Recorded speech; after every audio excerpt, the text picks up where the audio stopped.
famous tomb of the first emperor is part of this pattern. You know, they found the tomb of the first emperor of China. We already found thousands of Terracotta warriors, but we didn't have an opportunity to excavate a real Qin warrior. Here is what you're told. China won't open the tomb because they don't have the technology yet. That's the official reason. That's what every article says. That's the quote every expert gives. Here's what nobody says out loud. The technology has existed for over a decade. Western engineers have offered it. The offer was refused. So we fed every official explanation into Grok AI. Every government statement, every expert quote, every published justification going back to 1974. And what Grok confirmed is not what China wants you to think about. Let's start with what China says, because if you're going to understand what they're hiding, you first need to understand what they're telling you. The tomb of Qin Shi Huang, China's first emperor, has been known and located since 1974. That's when farmers digging a well 3 miles from the burial mound in Shanxi province hit the edge of what became the most extraordinary archaeological find of the 20th century, the Terracotta Army. 8,000 life-sized clay soldiers, each with an individual face, a complete military force, built to guard an emperor in the afterlife. Archaeologists have been working the outer complex for 50 years. They know where the main burial chamber is. Ground-penetrating radar has mapped it. The entrance has been located. The structure is confirmed to be intact, and it has never been opened. The official reason, the one that gets quoted in every article, every documentary, every academic paper, comes from a curatorial consultant named Kristen Romy, speaking to Live Science. Nobody in the world right now has the technology to properly go in and excavate it. China's State Administration of Cultural Heritage says the same thing in more formal language. No excavation will proceed until preservation can be guaranteed. And on the surface, that sounds responsible. That sounds like good science. That sounds like a government protecting an irreplaceable historical site. Here's what sounds different when you look closer. Japan has the technology. Germany has the technology. The United States has the technology. International teams have made formal proposals to assist with non-invasive scanning, atmospheric containment, and preservation protocol. Multiple times, over multiple decades. Every single request has been declined, not deferred, not put under review, declined. So we gave Grok AI the full documented record, every official statement, every refusal, every explanation, and asked it to identify what the data actually showed. The answer wasn't about technology. If you've ever heard the technology excuse and thought something felt off, stay with this. Because what Grok found in the official record is one of the most carefully constructed information control operations in modern archaeology. Hit subscribe right now because this gets significantly more specific than any mainstream outlet will go. Grok AI identified 3 layers in the official justification, and the further down you go, the less the explanation holds. Layer 1 is the preservation argument. This one is real. When archaeologists first exposed the terracotta warriors in the 1970s, the vivid paint on every figure, crimson armor, green tunics, black boots, oxidized and vanished within minutes of contact with open air. That's a documented, irreversible loss. The fear that opening the main chamber could cause similar catastrophic damage to whatever is inside, that's a legitimate scientific concern. But here's what Grok flagged about Layer 1. Non-invasive technology, ground-penetrating radar, muon tomography, remote atmospheric sampling, does not require opening anything. It does not expose any artifact to air. Germany's Federal Institute for Geosciences has equipment that can map interior structures at centimeter-level resolution without a single shovel touching the earth. China has used ground-penetrating radar on the mound. They have the scan data. And as of today, that full data set has not been published, not shared with the international archaeological community, not peer-reviewed, summarized in Chinese language government reports, and quietly filed. That is not preservation caution, that is data control. Layer 2 is the safety argument. Mercury vapor has been detected at the surface of the burial mound at concentrations significantly above safe exposure levels. If the interior contains the liquid mercury rivers described in ancient texts, any excavation team faces a genuine hazmat scenario. China says this is another reason to wait. But Grok cross-referenced this with hazardous materials remediation data.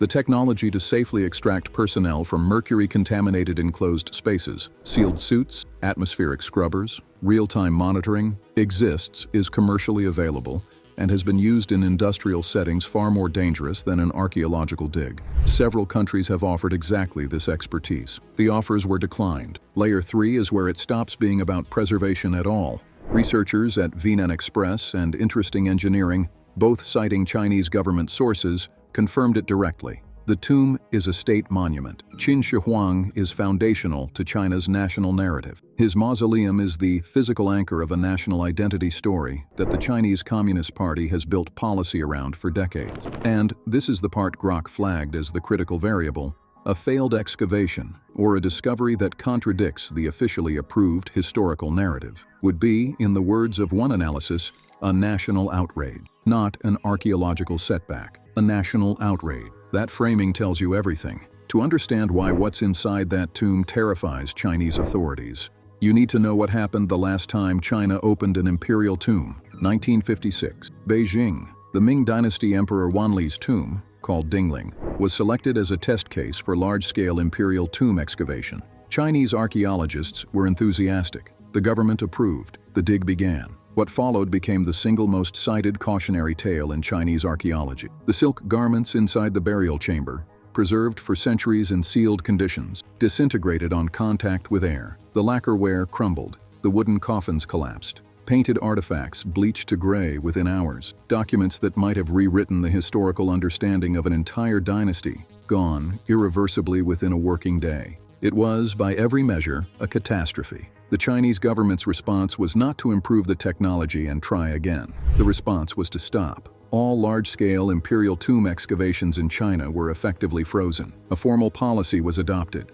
Proactive excavation of royal tombs is prohibited. You dig only when a site is under immediate threat, from construction, from flooding, from seismic damage. You do not dig to learn. That policy has been in place for nearly 70 years, and Grok's analysis of this policy pattern returned something that mainstream coverage consistently omits. The Dingling disaster didn't just create preservation caution, it created a template, a government-approved framework for why imperial tombs stay closed, indefinitely, without challenge, without international oversight, without a defined threshold for when the technology is ready. The policy, as written, has no sunset clause. There is no benchmark. There is no committee reviewing whether the technology threshold has been met. There is only the government's word that it hasn't. That is not a scientific standard. That is a standing order.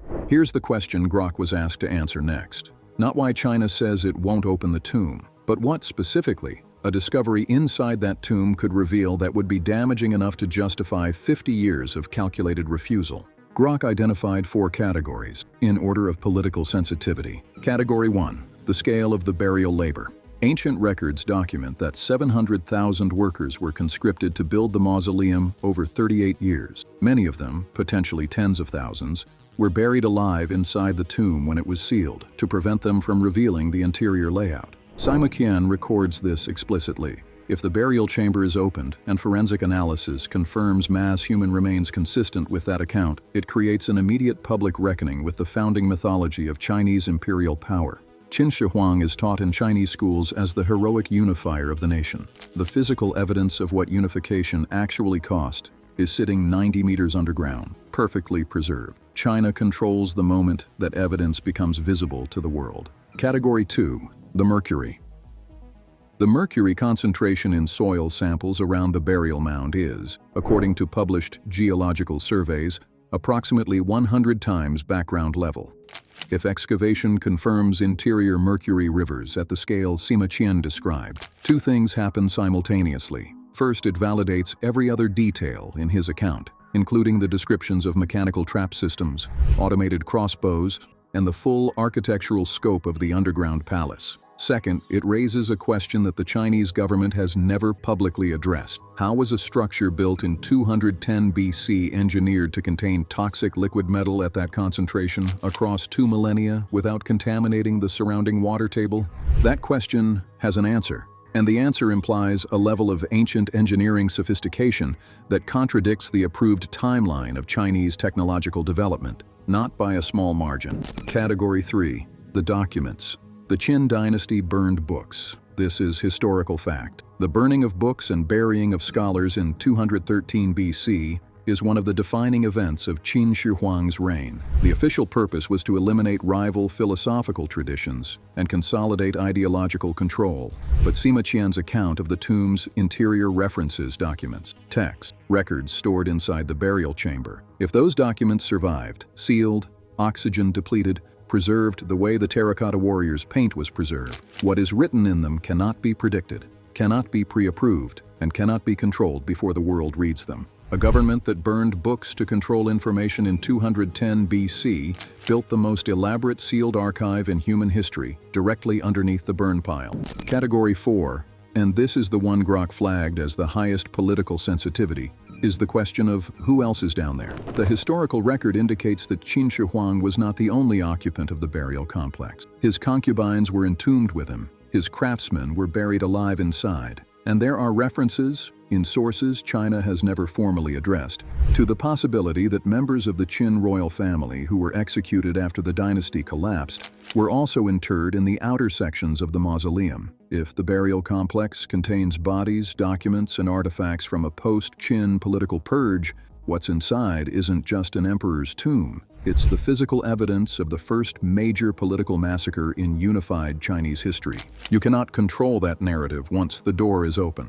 Let's get specific, because the technology argument collapses completely when you look at what China has actually been offered and actually refused. Muon tomography. This is the same non-invasive imaging technology used to scan inside the Egyptian pyramids in 2017. The scan that found a previously unknown 30-meter void inside the Great Pyramid of Giza. No excavation, no disturbance, no artifact exposure, just high-energy cosmic ray particles passing through stone and soil, their deflection patterns reconstructed into a three-dimensional map of everything inside. The Egyptian government allowed it. The scan changed our understanding of the pyramid's architecture overnight. International teams have proposed the same approach for the Qin tomb. China has not allowed external muon tomography teams access to the burial mound.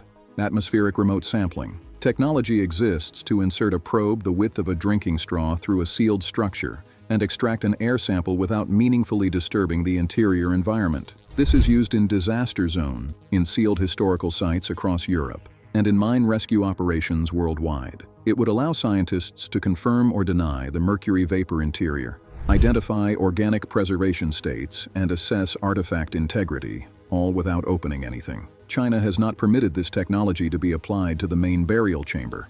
Non-invasive thermal imaging at depth. The 2020 ground-penetrating radar scan that confirmed the burial chamber's integrity, that scan was conducted by a Chinese government team. The data from that scan has not been fully published. A thermal anomaly was detected in the main chamber. That anomaly has not been officially explained. The raw data has not been shared with independent researchers. Here's the pattern Grok identified when these refusals are mapped chronologically. Every technology that would generate data China cannot pre-screen has been blocked. Every technology that generates data under Chinese government control has been permitted. The scans that happened on Chinese terms, with Chinese teams, with Chinese data retention. The scans that didn't happen are precisely the ones that would produce results reviewable by outside eyes. That is not a preservation policy. That is an information architecture. Now, here is what the mainstream position says about this framing. The Chinese government has archaeological teams working the outer complex continuously.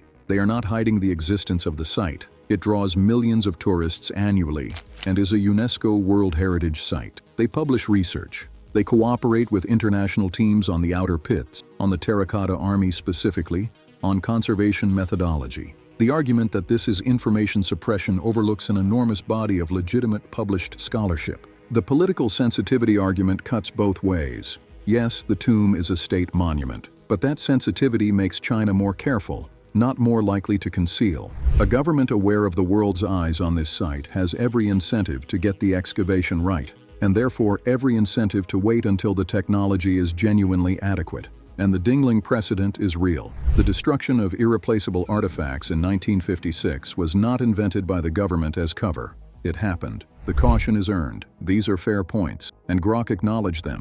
But here's what the mainstream position doesn't answer. If the caution is scientific, why is the full radar scan data not published? There is no preservation risk in releasing scan data. Numbers on a computer screen do not oxidize. If the caution is scientific, why have non-invasive external proposals been declined? specifically the ones that would generate data outside government review. And if the technology is genuinely not ready, what is the threshold? After 50 years, what specific benchmark, when met, will trigger the excavation? China has never stated one, and without a stated threshold, not ready yet is not a scientific position. It is an indefinite hold with no defined end condition.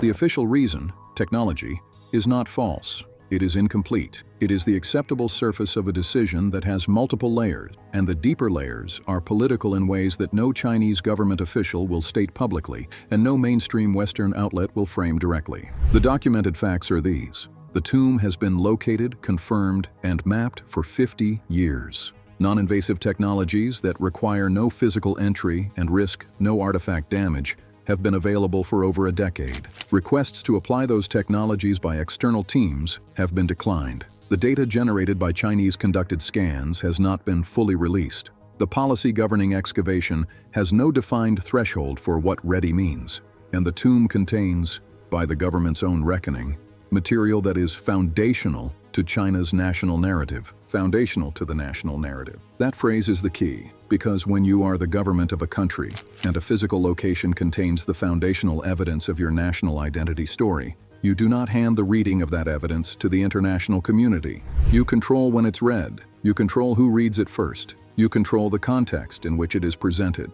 And if what's inside contradicts the version you've been teaching for a century, the heroic unifier, the founding father, the man who made China, you ensure that contradiction never becomes the headline. The world's most powerful undiscovered archaeological site sits under a man-made mountain in central China. The technology to read it without touching it exists. The permission to use it has been denied. And the government holding that permission has never been asked, in any formal international setting, to explain why. Grok's conclusion was precise. The technology argument is real, but insufficient. The preservation argument is real, but selectively applied. The political argument is never stated, but it is the one that actually explains the 50-year pattern. What's inside that tomb is not being protected from damage. It's being protected from being seen. Qin Shi Huang built his tomb to last forever. He spent 38 years engineering a structure that couldn't be touched, couldn't be entered, couldn't be compromised. He succeeded beyond anything he could have imagined, because 2,200 years later,